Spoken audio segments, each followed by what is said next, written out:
ও তো কালকেই মালিনী আন্টিকে ব্লাড দিতে গেল, আর আসেনি। কি বলো, ওকে কিছু খাবার খাইয়ে তো পাঠানো কথা। না তো জিজু, ও আসেনি রাতে। আর কেন, কিছু হয়েছে? আমি রাতে ওর খোঁজ করি, একটু কথা ছিল তাই। শুনেছি ফলা জুস খেয়ে চলে আসে, বাবুকে নিয়ে খেলা করে তারও নাকি বেশি।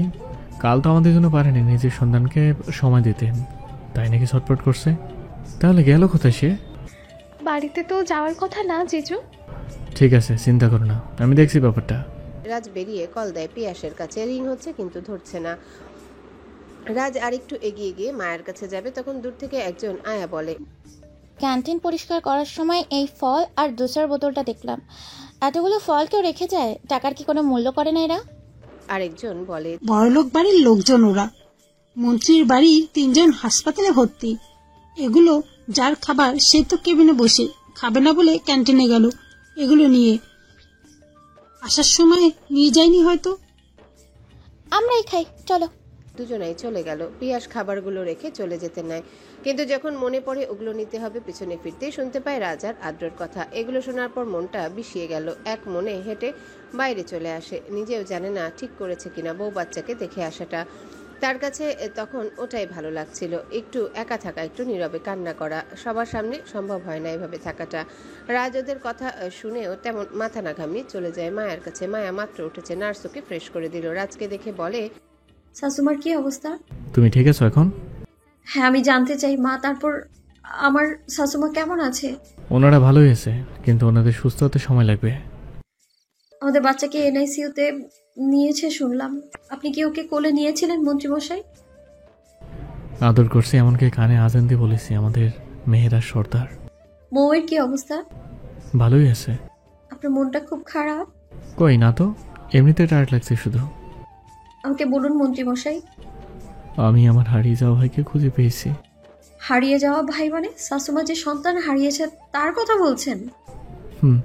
কোথায়? এতগুলো বছর ধরে আমাদের সাথেই ছিল, এখনো আছে। মজার ব্যাপার হলো আমি তাকে আমার সব থেকে কাছের বলে সম্মান করি। কি ভাগ্যের ব্যাপার, এক পরিবারের হয়েও আমরা অচেনা ছিলাম। সম্পর্কটা ছিল ভিন্ন, কিন্তু দেখা হতো, কথা হতো প্রতিনিয়ত। কার কথা বলছেন? রাজ একটু হেসে বলে, আজ থেকে মৌ শুধু তোমার বোন না, তোমার যা হয়। মায়া চোখটা আওড়ালো রাজের মুখের দিকে, কিছুক্ষণ ভেবে বলে, তার মানে আপনার পিউ বেবি আপনার ভাই? আমার ভাই, যাকে কিনা আমি বেবি বলে নিজের মনের কথা সব শেয়ার করি, আমার বিপদে যাকে চোখ বন্ধ করে বিশ্বাস করি। মায়া একগাল হেসে বলে, কোথায় সে? এটা নিয়ে তো আমাদের সেলিব্রেশন করা উচিত। রাতেই সবাইকে জানাতাম, কিন্তু উনি অজ্ঞান হয়ে আছেন। বাবা আছে মায়ের সাথে, আর আমি ভেবেছিলাম রাতে পিউ বেবি তার বেবির সাথে খেলা করছে। এখন বিরক্ত না করি, সকালে জানাবো সবাইকে, তারপর হাসপাতালে মধুধাম অনুষ্ঠান হবে। মায়া রাজের কথার সাথে তাল মিলিয়ে মাথা নাড়িয়ে বলে, এখনো আপনার পিউ বেবি? সম্পর্ক বদলেছে, শুধু ভালোবাসা জায়গাটা না। আচ্ছা, তারপর কোথায় গেল আপনার পিউ বেবি হারিয়ে যাওয়া ভাই? কোথায় যে গেল জানালো না। আমি তো আদ্রের সাথে ক্যান্টিনে ছিলাম। মূলত পিউ বেবি ব্লাড দেয় ওনাকে, তাই আদ্র এই সুযোগে একটা ডিএনএ টেস্ট করে। ও আরও একটা সন্দেহ আছে, পিউ বেবির বাবুর সাথে বাবার হাতের একটা জন্মদাগ মিলে গেছে, যেটা আদ্র দেখে ফেলেছে। তাই ডিএনএ টেস্ট করে দেখেছে ম্যাচ করেছে। তাই আমি কিছুক্ষণ ভাবতে ভাবতে ওখানে কিছু সময় কাটাই। এখানে এসে শুনি ও চলে গেছে। তারপর তুমি পাগলের মতো করছিলে, একটু তোমাকে সময় দিলাম। সকালবেলা মোর কাছে গেলাম, শুনি সারা রাত পিউ বেবি ছিল না নাকি। ওদিকে আয়রা বলা বলি করছিল ক্যান্টিনে, খাবার খেতে গিয়েছিল। ওখানে খাবার রেখে চলে যায় কোথাও। মায়া প্রত্যেকটা কথা মনোযোগ দিয়ে শুনে বলে, আপনি বলতে চাইছেন কাল রাতে ক্যান্টিনে খাবার খেয়ে বেরিয়ে যায় পিয়াস? এক মিনিট, ক্যান্টিনে তো আপনি আর ডক্টর আদ্র ছিলেন, তাহলে কি কোনোভাবে ও আপনাদের কনভারসেশন শুনেছে? রাজ সন্ধিহান হয়ে বলে, এটা তো ভেবে দেখিনি। এখন ভাবুন না। না, আর ভাবতে হবে না। আম, এমনটাই হবে মন্ত্রীমশাই। আপনি একটা কাজ করুন, জিপিএস আছে না পিয়াসের, ওটাই লোকেশন দেখে ওর কাছে যান। আপনি খুব ভালো করে ওকে আগলে নিতে পারবেন। ওর এই সময়টা ভালো হয়ে যাবে, ওর মধ্যেও কষ্ট বাড়বে। আপনি ওর মন ভালো করে দিন। তুমি তাহলে বিশ্রাম নাও, আমি হাঁটছি এখনই। আচ্ছা, যান। রাজ দৌড়ে চলে গেল নিচে। নিচে গাড়িতে উঠে লোকেশন অনুযায়ী খুঁজতে থাকে পিয়াসকে। গাড়ি নিয়ে মুখে হাসি ফুটিয়ে বলে, আবে পিউ বেবি অভিমান করে কোথায় যাবে? তোর ভাই আসছে তোর মান ভাঙাতে। গাড়ি চালাতে চালাতে একটা বড় ফাঁকা মাঠের পাশে এসে লোকেশন মিলল।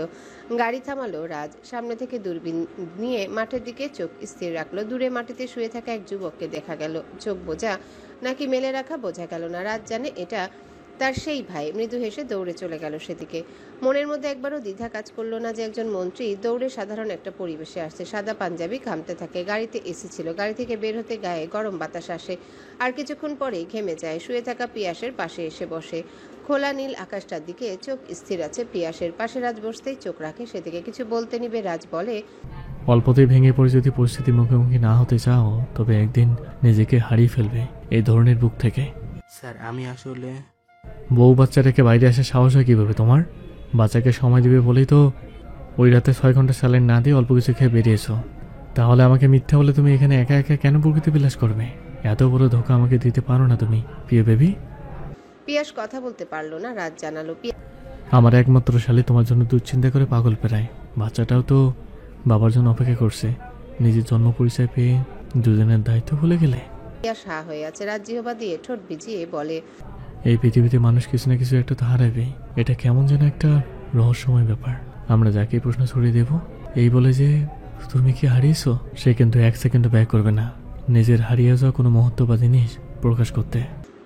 রাজের কপাল বেয়ে ঘাম। বুড়ো আঙ্গুল দিয়ে ঘামগুলো একপাশে এনে হাতটা ঝাড়া দিল। রুমাল আনেনি সে। রাজ আবারও বলে, আমি আমার নামের পাশে সর্দার উল্লেখ করতে কাউকে বলি না, কারণটা তুমি তো জানোই। তোমার কি মনে হয় আমার বংশের এই একটা নামই যথেষ্ট আমাকে সফল করতে? আদ্র, রুদ্র, আমার মায়াবতী, এটা কেউ কিন্তু নামের পাশে সর্দার নিয়ে ঘোরেনি। আমাকে দাদুর বানানো জন্ম নিবন্ধনের জন্য সার্টিফিকেট ওটাই নিয়ে চলতে হয়েছে। কিন্তু আমার নাম কেউ জিজ্ঞাসা করলে আমি বলি আমার নাম শাহমীর রাজ। সর্দার বলে যে আমি সর্দারের মতো চলতে পারবো না এমনটা নয়। নিজেকে সফল করতে মনোবল, শক্তি প্রয়োজন, আর একটা আশার হাত, যেটা আমি অনেক আগেই তোমাকে দিয়েছি। তোমার বাবাই তো দিয়েছে এই সুযোগ। মনে আছে তো সেই দিনের কথাটা, যেদিন বাবা আমার কাছে তোমাকে এনে বলে এই ছেলেটার মধ্যে অনেক মেধা, এই ছেলেটা পড়াশোনা করতে চায়, তুমি ওকে তোমার রাজনীতির সাথে রেখে পড়াশোনা করার সুযোগ দাও। আমি বাবার কথাতেই তোমার অভিজ্ঞতা দেখে রাজি হই।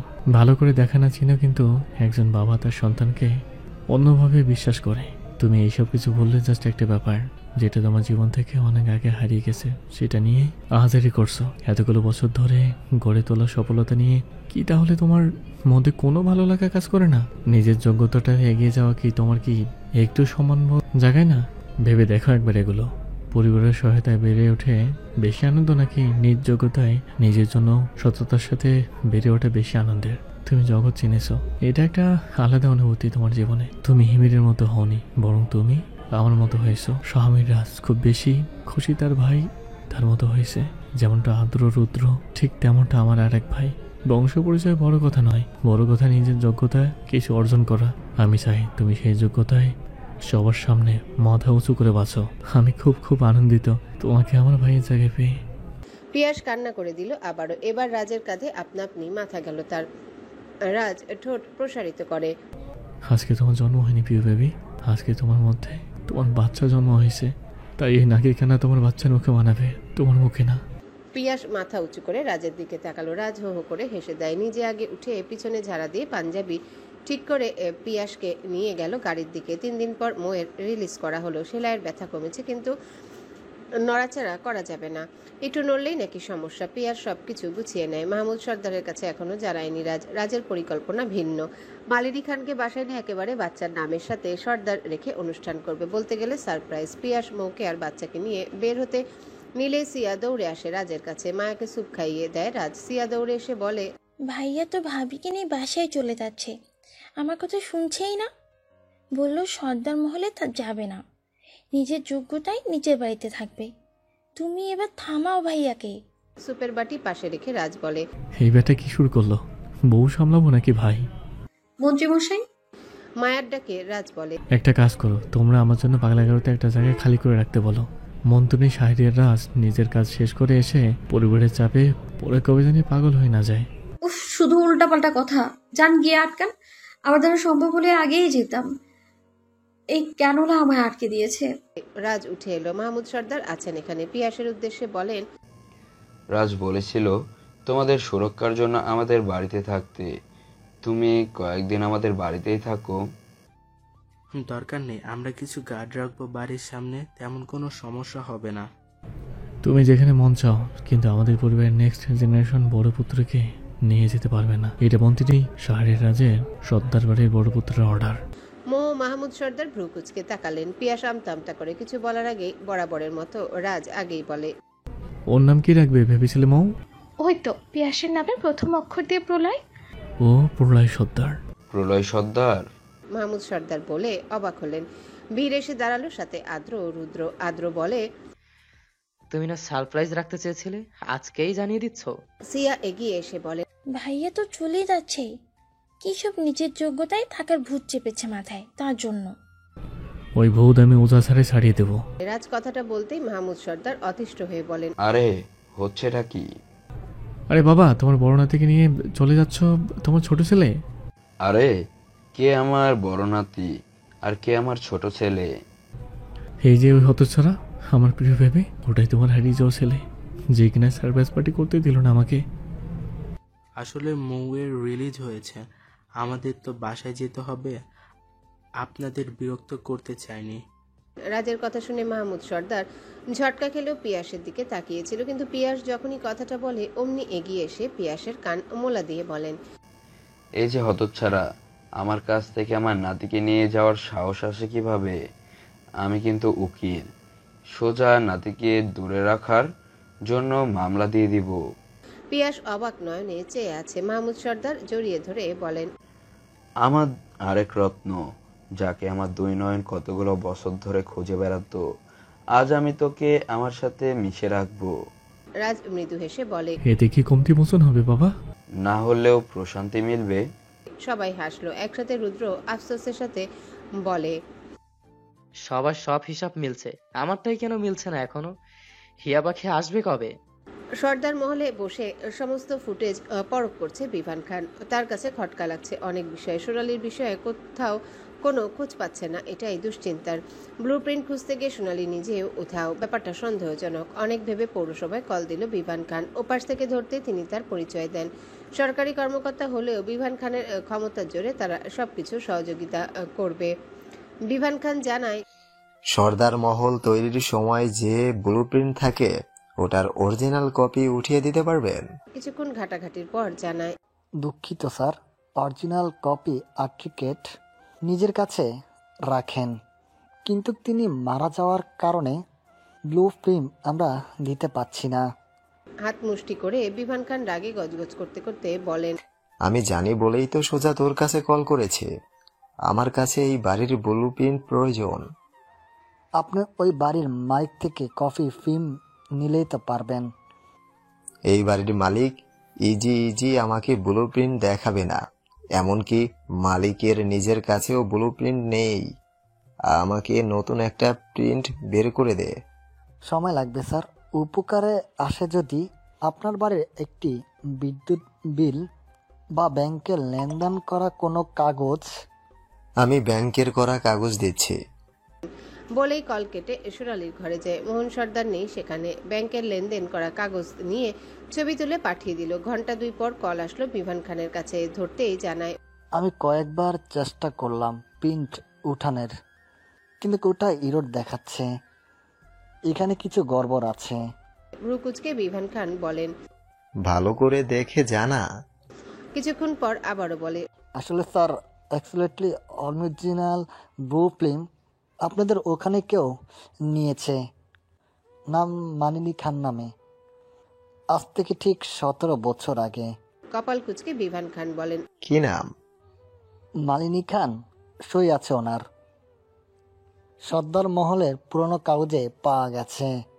বাড়ির মালিক শাহমীর রাজ আর মোহনা সর্দার দুজন ব্যক্তি, তাহলে মালিনী খান কিভাবে ব্লুপ্রিন্ট নিজে নিবে?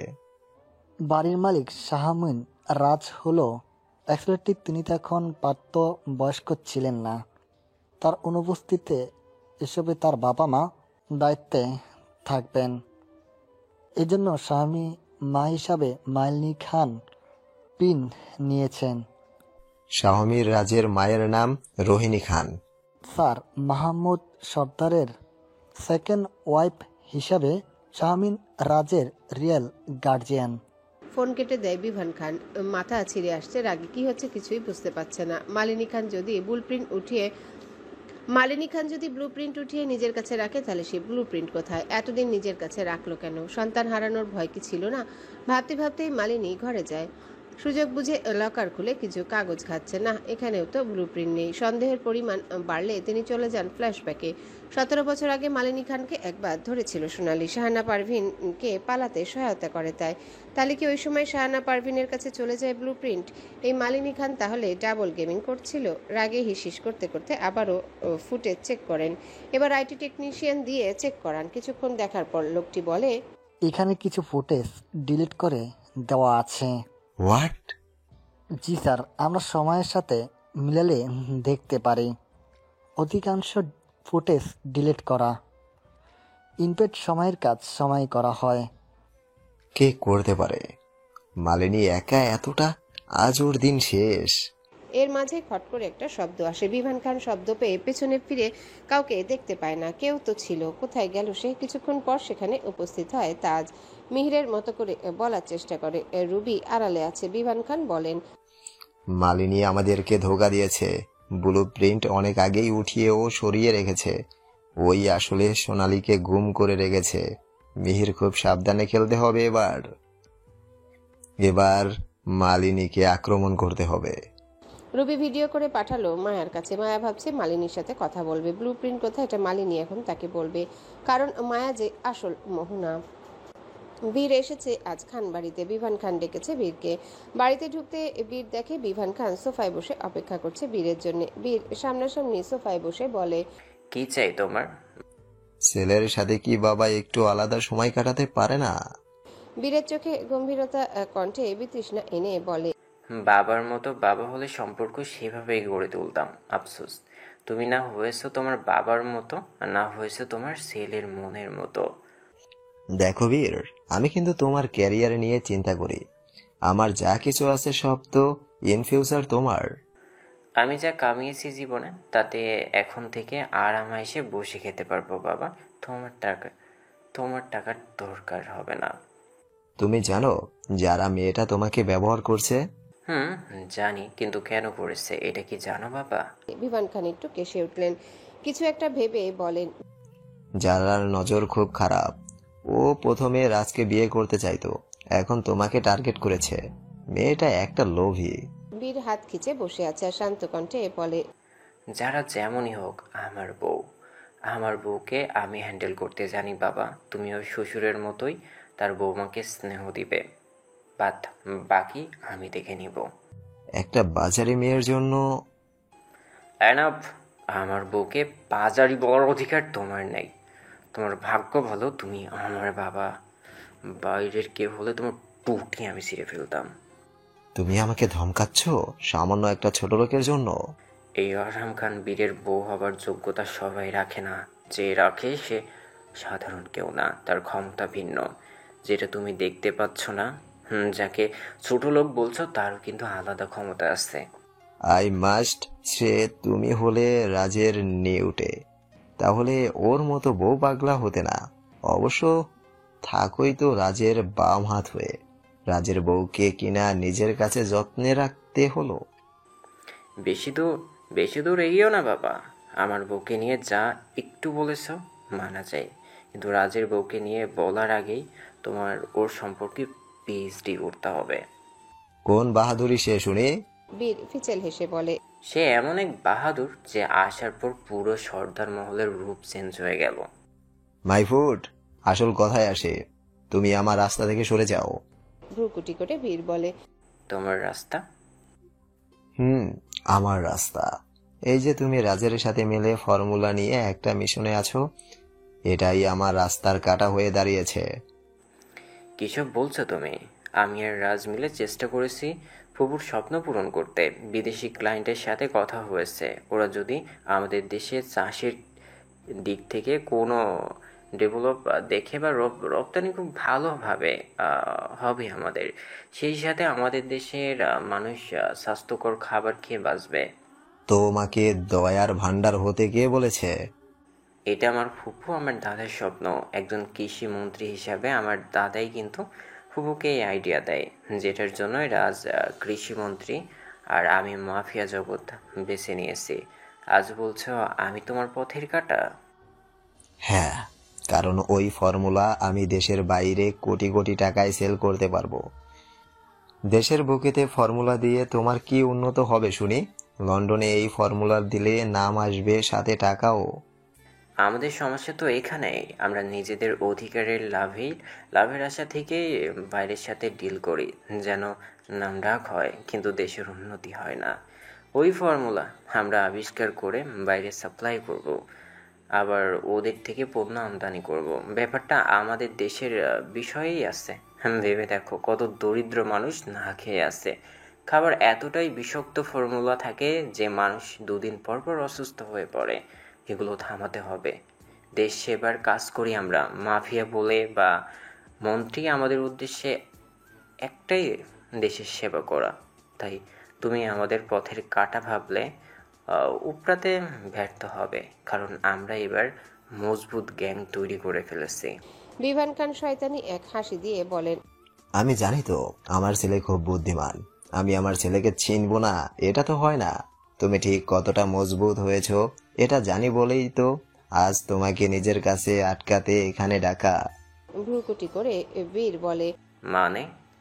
বিভান খান মৃদু হাসেন। চারিপাশ থেকে ধোঁয়া আসতে থাকে। বিভান খান মাস্ক পরে নেন। তারপর বীরের দিকে ফিরে দেখেন বীর খুকখুক করে কাশছে। বিভান খান বলতে শুরু করেন, এমনিতেও একটু পর তোমাদের হার হতে চলেছে, তাই কিছু সিক্রেট জানিয়ে দেই তোমাকে। তোমার দাদাজান মানে আমার বাবাকে আমি খুন করেছিলাম, এমনকি তোমার বড় ফুপুকেও, কারণ ওরা আমার পথের কাঁটা। তুমিও আমার একই রকমের পথের কাঁটা হতে আসছো। আমি বুঝলাম না নিজের এত বেনিফিট থাকতে কেন মানবতার ফেরিওয়ালা হতে হবে। আমার খুব আফসোস হয় তোমাদের জন্য। তোমাকে খুন করতে আমার একটু কষ্ট হবে, তাই তোমাকে ছেড়ে দিচ্ছি, কিন্তু একটু বাড়াবাড়ি করলে তোমাকে খুন করতে আমার হাত দ্বিতীয়বার কাঁপবে না। বীর কাশতে কাশতে নিচে বসে পড়ে। বিভান খান বলেন, চারপাশে নক আউট ছড়িয়ে দাও। তুমি এখন আরামে ঘুমের দেশে পাড়ি দাও। আমি তোমার সমস্ত প্রিয় ব্যক্তিদের ওপারে পাঠিয়ে আসছি। বীর জ্ঞান হারালো। বিভান খান চলে গেলেন সেখান থেকে। বাইরে এসে কল করে জানান, মালিনীকে নিয়ে আমার পুরনো ফ্যাক্টরিতে আসো।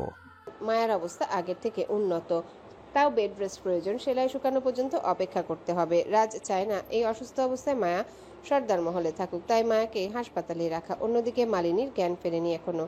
সিয়া মাঝে মাঝে যায়, মৌ নিজেও আছে হাসপাতালে। মায়া ও মৌ একসাথে একটা কেবিনে আছে, প্রলয়কে নিয়ে গল্প করছে। আর মেহেরাজ এখনো এনআইসিইউতে। মায়া রাজ মিলে সকালে বিকালে দেখা করে আসে। সিয়া এসেছে মায়ার কাছে। মায়া প্রশ্ন করে, শাশুমায়ের কি অবস্থা? ঘুমিয়েই আছে। একটানা বসে থাকতে ভালো লাগছে না, তাই কিছুক্ষণের জন্য এলাম। বসো। এখানে তিনজনের গল্প করছে। অন্যদিকে মালিনী খান একা আছেন। সিয়া একজন নার্সকে রেখে যায়, কিন্তু সেও বের হলো প্রতারক। বিভান খান এই নার্সকে টাকা দিয়ে রেখেছেন। সিয়া চলে যেতেই কল করে ডেকে আনে বিভান খানের লোকদের। ওরা এসে মালিনীর স্ট্রেচার নিয়ে চলে যায়, যেটা সিসি ক্যামেরার মাধ্যমে দেখা যায়। সাথে সাথে গার্ড কল করে কনফার্ম করে সবাইকে। পুলিশকে কল করা হয়। আদ্র খবর পেয়ে ছুটে আসে, কিন্তু এর মধ্যে হাসপাতালে ধোঁয়া ছড়াতে থাকে। আশেপাশের মানুষ কাশতে কাশতে অবস্থা খারাপ। আদ্র মাস্ক পরা ছিল, মাত্র অপারেশন শেষ করেছে, তাই জন্য আদ্রর কষ্ট হচ্ছে না। কিন্তু আদ্র ছিল অপারেশন থিয়েটারের দিকে। মালিনী খানকে অন্য বিল্ডিং এর কেবিনে রাখা ছিল। আশেপাশে চিৎকার চেঁচামেচি শুনে মায়া, সিয়া ও মৌ ভ্রুকুটি করে। সিয়া দৌড়ে বাইরে এসে বলে, এত ধোঁয়া কেন? বলেই নাকে ওড়না দিয়ে একটু কেসে সামনে তাকাতে দেখে দুজন ডক্টর ছুটে আসছে। ওরা মালিনী খানের কেবিনে গিয়ে হতাশ হয়। মায়া মৃদু হেসে ওয়ান টাইম মাস্ক পরে নিল। মৌকে একটা দিয়ে বলে, বিভান খান নিজের খেলা দেখিয়ে দিল। মৌ ভয়েতে বলে, আমাদের বাচ্চাগুলোর কিছু হবে না তো আপু? আর তুমি যেও না প্লিজ, তোমার পেটের কাটা জায়গা শুকায়নি তো? এরা আমাদের কখনো সুস্থ থাকতে দিবে না বোন, যত দ্রুত সম্ভব পিছু নিতে হবে। বলেই কল দেয় জারাকে। জারার কল রিসিভ হতে ওপাশ থেকে পুরুষ কণ্ঠে ভেসে আসে, খেলায় কোনোদিন বিভাগ খান কাঁচা ছিল না মেয়ে। তোমরা আমার সাথে খেলতে এসে বড় ভুল করেছ। তোমার ভাবি এখন আমার কাছে বন্দি। আমার ভাই কিন্তু আপনাকে বাবা বলে ছেড়ে দেবে না। এতটাও সহজ নেবেন না নিজের খেলাকে। তাহলে আসো, দেখি কি করে তোমার ভাই ঘুমিয়ে ঘুমিয়ে। মানে? আগেই তো বললাম, কাঁচা খেলা আমি খেলি না, আমি অনেক বড় মাপের খেলারি। তাহলে দেখাই যাক আপনি আজ কিভাবে জিতে যান এই মায়াবতীর ইচ্ছে উপেক্ষা করে। চলে এসো তাড়াতাড়ি। অ্যাড্রেস দেওয়া লাগবে না, আমার পুরনো ফ্যাক্টরিতে আছি। জানি পুলিশ নিয়ে আসবে না, কারণ নিজের শাশুড়ি ভাই ভাবিদের তো বাঁচাতে হবে। মায়া কল কেটে পিয়াসকে কল দিয়ে বলে, মন্ত্রীমশাইকে জানিয়ে দাও ওরা শাশুমাকে কিডন্যাপ করেছে। পুরো ফ্যাক্টরিতে আছে সবাই। আর হ্যাঁ, ভাইকে পাবে না, ভাইকে কিছু একটা করেছে ওই লোক। কল কেটে মৌয়ের দিকে তাকিয়ে মায়া বলে, আমি আসছি বোন। মৌ এবার মায়ার হাত ধরে নেয়। না আপু, যেও না, আমার ভয় করছে খুব। ভয় নেই তোর, ওরা যাকে টার্গেট করেছে এবার যুদ্ধ জয় করতে হবে। আপু সাহস রাখ বোন, আমি আসছি। মায়া চলে গেল। সিয়া এসে উন্মাদের মতো খুঁজছে মালিনী খানকে। আদ্র খানিক পর দৌড়ে এসে দেখে সিয়া কান্না করছে, মানে মালিনী খানকে নিয়ে গেছে। সিয়াকে আগলে নিয়ে বলে, তুমি মোয়ের কাছে যাও, আমি দেখছি। না, আমিও যাব। মা কোথায় গেল? বলেই কান্না শুরু করেছে। সিয়ার কান্না থামাতে পারবে না। আদ্র তাই বলে দেয়, এটা আমাদেরই একটা প্ল্যানের অংশ। রুদ্র আছে তো ওর ফোর্স নিয়ে। আমি তাও যাব। আমার মাকে নিয়ে রিস্ক, আমি যাব না? হয় নাকি? পাগলামি করতে নেই প্রেয়সী। আমার মা হয়, আমি পাগলামি করছি মনে হচ্ছে আপনার? আপনি যদি আমাকে নিয়ে না যান তাহলে আমি নিজেই যাচ্ছি। আচ্ছা আচ্ছা, চলো আগে বাগিনীর সাথে দেখা করে আসি। সিয়া এবার শান্ত কণ্ঠে বলে, চলুন। আদ্র কেবিনে ঢুকে প্রশ্ন করে, বাগিনী কোথায়? আপু তো চলে গেছে। এই কাঁচা সেলাই অবস্থায়? ভাইকে ওরা আটকে রেখেছে, ভাবিকেও, তাই আপু গেছে আগে। আদ্র এবার সিয়ার হাত ধরে দেয় দৌড়, কারণ সিয়া আদ্রকে একা যেতে দিবে না। মাকে দেখতে হলে একা একা গেলেও সিয়া যাবে, তখন আরেক রিস্ক। আদ্র ও সিয়া দৌড়ে চলে যায়। মৌ দোয়া পড়তে থাকে। এদিকে পিয়াসের থেকে সব শুনে রাজ উঠে দাঁড়ায়। রুদ্রের সাথে যেতে যেতে সামনে দেখা হয় মাহমুদ সর্দারের সাথে। তিনি এখানেই আসছিলেন মোহন সর্দারকে নিয়ে কথা বলতে, কিন্তু রাজকে তাড়াহুড়ো করতে দেখে বলেন, আজকে আবার কি হলো? বউ কিডন্যাপ হয়েছে বাবা। এই তোমার বউ বাঘিনীর মতো হয়ে কি লাভ যদি বারবার কিডন্যাপ হয়? ফর ইউর কাইন্ড ইনফরমেশন, এটা আমার বউ না, এটা তোমার বউ। মাহমুদ সর্দারের চোখ উপরে। উনিও এবার রাজের পিছনে ছুটছেন। রাজ মৃদু হেসে বলে, যোগ যেমনই হোক না কেন, বউয়ের নেওয়াটা হয়ে থাকে সকল পুরুষ। হতচ্ছাড়া, আমার বউ রিক্সে আছে, তুই মজা পড়ে নিবি। রাজ, রুদ্র ও পিয়াস আগে আগে হাঁটছে, পিছনে মাহমুদ সর্দার। মাহমুদ সর্দারের কথা শুনে তিনজনই হাসে, কারণ মালিনীর যে কিছু হবে না এটা সবাই জানে। রুদ্র মজা করে বলে, তোমার বউ রিক্সে থাকলে কি হবে বড় বাবা? আমার পৌঁছাতে পৌঁছাতে যা হবার তা হয়েও যেতে পারে। তাই আপাতত পরিস্থিতি ফেস না করা অবধি চিল করতে থাকো। মাহমুদ সর্দারের মাঝে মাঝে খুব ইচ্ছা হয় নিজের বংশধরদের নিজে হাতে খুন করতে, কিন্তু যখন ভাবে এরাই আবার পরবর্তী বংশধর আনার হাতিয়ার, তখন থেমে যান। মায়া গাড়ি থামিয়ে গোডাউনের ভিতরে ঢুকলো। সামনেই দাঁড়িয়ে বিভান খান ও পুরো গ্যাং। পাশেই আছে স্ট্রেচারের উপর মালিনী, যারার হাত বেঁধে রাখা। যারা চিৎকার করে বলে, একা এসেছো কেন? কারণ ধীরে ধীরে খেলা জমবে তাই। বাহ, জমের দুয়ারে এসেও বুলি ফুটেছে তোমার। জম যে কে কার এটা এখনো তোর মতো মূর্খ বুঝতে পারেনি। ওই, মুখ সামলে কথা বল, আমাকে চিনিস না তুই? আমাকেও চিনিস না রে তুই। আমার সাথে পাঙ্গা নিয়ে খুব বড় ভুল করেছিস। মায়ার কথা শুনে বিভান খান মৃদু হেসে বলেন, একটু আগে আমার ছেলেটার প্রিয় বউ একই ডায়লগ দিয়েছিল, এখন দেখ কি অবস্থা। মায়া যারার দিকে চোখ রাখলো, অতঃপর বিভান খানের দিকে চেয়ে হাসি দিল। আঁচলের ভিতরে লুকানো বাম হাত উঁচিয়ে যারার দিকে রিভলভার তাক করে। যারার হাতের বাঁধনে শুট করে দেয়। যারার হাত মুক্ত হতে বিভান খান ঠোঁট বাঁকিয়ে হাতে তালি দিয়ে বলেন, খুব ভালো খেলা খেললালি। আমার আশেপাশের লোকগুলোকে দেখতে পাচ্ছিস? ওরা থাকতে এগোতে পারবি না। শত্রু চোখে চোখ স্থির রেখে মায়া বলে, আমি একা একটা মেয়ে হয়ে লড়াই করতে যে ক্ষমতা রাখি, একজন প্রফেশনাল মাফিয়া হয়ে তুই একা সেই ক্ষমতা রাখিস না। তাই তো তোর কাছে থেকে সাঙ্গপাঙ্গ, আর আমার কাছে নিজের উপর কনফিডেন্ট। চুরমার হয়ে যাবে এখনই। তাহলে দেখাই যাক। যারা একটু ঘাবড়ে যায় বলে, তোমার সেলাই কাঁচা। ব্যথা অনেক কম আছে, তাছাড়া জীবনে এত ব্যথা পেয়েছি যে আজকের ব্যথাটা আমার কাছে আহামরি না। এর আগেই তো আমার লাইফ রিস্ক ছিল। ওহ, এত কথা কেন? দেখিয়ে দে না তোর একা ক্ষমতার জোর। মায়া শাড়ির আঁচল একত্র করে কোমরে গুজে নেয়। যারা সুযোগ বুঝে পিছিয়ে গিয়ে ওর ফোনটা নিয়ে নিল, কোনো মতে পিছনে ঘুরে লিখে দিল, মায়ার মাথা গেছে, ও ফাইট করছে, দ্রুত আসো, না হলে ও সেলাইয়ের জায়গায় সমস্যা হবে। পিয়াস মেসেজ পড়ে জানায় রাজকে। রাজ এবার গাড়ির গতি বাড়িয়ে দিল। মাহমুদ সর্দার বলেন, তোমার বউ একটু স্থির থাকতে পারে না? এখন কাকে রেখে কাকে সামলাবে? আমি তো আমার বউকে সামলাবো, তুমি তো আমার বউকে সামলাবে, যে যার বউকে সামলাবে। আজ আমার বিয়ে হয়নি বলে বউ সামলানোর সুযোগ নেই। রুদ্রের কথা শুনে মাহমুদ সর্দার পেছন থেকে রুদ্রের মাথায় চাপড় মেরে বলেন, হতচ্ছাড়া, তোর ফোর্স কি আঙ্গুল চুষছে? এত দেরি করো কেন পৌঁছাতে? রিল্যাক্স বড় বাবা, পৌঁছে যাবে। তাছাড়া ভাবি যে ইজিলি ফাইট করতে পারবে। এত উন্নত চিকিৎসা করা হয়েছে যে ফ্র্যাকচার হবে না। তুমি সব জানো? ব্রো বলেছিল তাই শুনেছি। মাহমুদ সর্দার একটু শান্তি নিঃশ্বাস নিলেন। তখনই রুদ্র বলে, কিন্তু ভাবিজি বড় মাকে বাঁচাতে পারবে কিনা এটা ভাবছি। মাহমুদ সর্দারের শান্তি শেষ। তিনি আবারও দুশ্চিন্তায় পড়লেন। তার বাড়ির ছেলে মেয়েগুলো তাকে শান্তি দিবে না।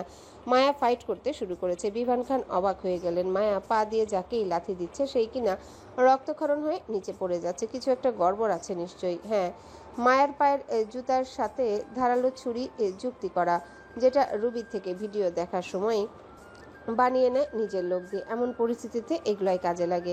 এক একজন এসে মায়ার সাথে ফাইট করতে নিলেই মায়া একক কৌশলে আঘাত করে, কিন্তু শেষমেশ পায়ের আঘাতেই যেন ওদের শরীরের এক এক জায়গা কেটে রক্ত ঝরছে।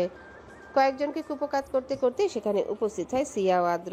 সিয়া চিৎকার করে বলে, হ্যালো বন্ধুরা, পরবর্তী পার্ট খুব তাড়াতাড়ি আসবে, তো সবাই অপেক্ষায় থাকো।